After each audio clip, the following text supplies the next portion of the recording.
வணக்கம் தமிழ்நாடு. நான் தமிழகத்தின் ஒரு சாமானி. இந்த தேர்தல் ரிசல்ட்டு நாளைக்கு எல்லாரையும் போலவே நானும் அதோட முடிவுக்காக வெயிட் பண்ணிகிட்ருக்கேன்.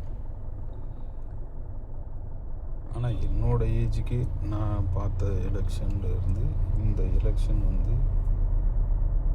ரொம்ப டிஃப்ரெண்ட்டாக நடந்துட்டு முடிஞ்சிருக்கு.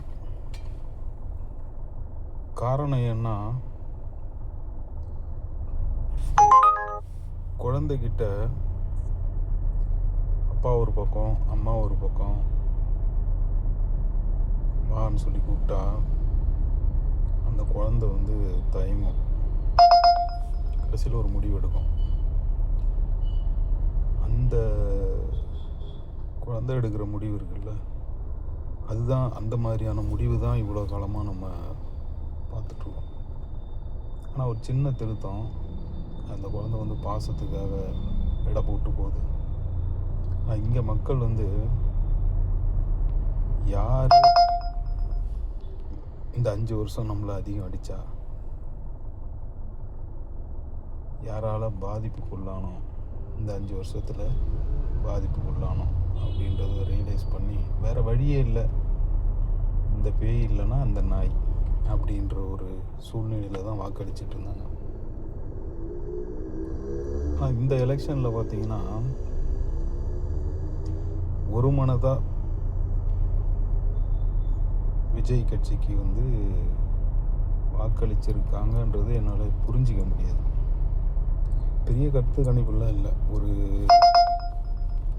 செய்தி நிறுவனம் எப்படி அனலைஸ் பண்ணுறாங்க, ஒருத்தருக்கும் ஒரு மெத்தடாலஜி.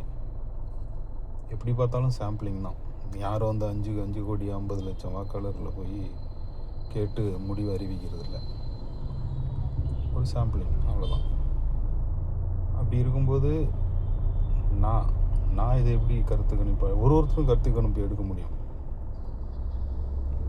என்னோடய கருத்து கணிப்பு எப்படி பண்ணேன் அப்படின்னா, என்னோடய கான்டாக்டில் இருக்கவங்களோட வாட்ஸ்அப் ஸ்டேட்டஸ், அவ்வளோதான். அவங்க எல்லாரும் என்ன மாதிரியே அரசியல் நிலைப்பாடோடு இருப்பாங்கன்றது சொல்ல முடியாது. கண்டிப்பாக மாறி இருப்பாங்க. அப்படி இருக்கும்போது அந்த ஒரு 100 பேரில் என் கான்டாக்டில் இருக்க ஒரு 100 வாட்ஸ்அப் ஸ்டேட்டஸ் அன்றைக்கி எலெக்ஷன் அன்றைக்கோ அதுக்கு மறுநாளோ வந்ததை பார்த்திங்கன்னா 180% டிவிகேக்கு வாக்களிச்சோன்றதுக்கான சிம்டம்ஸ் இல்லை வெளிப்படையான ஒரு பதிவு, அந்த மாதிரி இதை கவனிக்க முடிஞ்சிச்சு. அது போதும். எப்படி ஒரு செய்தி நிறுவனம் ஒரு ரேண்டமாக சாம்பிளிங் பண்ணுறாங்களோ அந்த மாதிரி இது ஒரு சாம்பிளிங், அவ்வளோதான். ஸோ அந்த முடிவை வச்சு பார்க்கும்போது நாளைக்கான ரிசல்ட்டில் ஒரு பெரிய மாற்றம் இருக்குன்றத என்னால் யூகிக்க முடியுது. இந்த மாற்றம் ஏன் தேவைப்படுது, இல்லை ஏன் மக்கள் விரும்புகிறாங்க அப்படின்றது தான் நான் முன்னாடி ஒரு எக்ஸாம்பிள் சொன்னேன். விஜயால் திறம்பட ஆட்சி செய்ய முடியுமா முடியாதான்றதெல்லாம் வேறு விஷயம். ஆனால் ஒரு மாற்றம் வேணும்.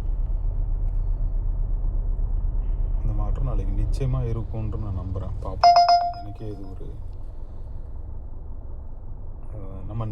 நம்ம யோசிக்கிறது நடக்குதான்னு பார்க்குறதுக்கான நம்ம ஜட்ஜ் பண்ணது ஒரு விஷயம். இதான் ரிசல்ட் அப்படின்றது நாளைக்கு நிரூபணம் ஆகுதான்றதை பார்க்குறதுக்கு நானும் வெயிட்டிங்.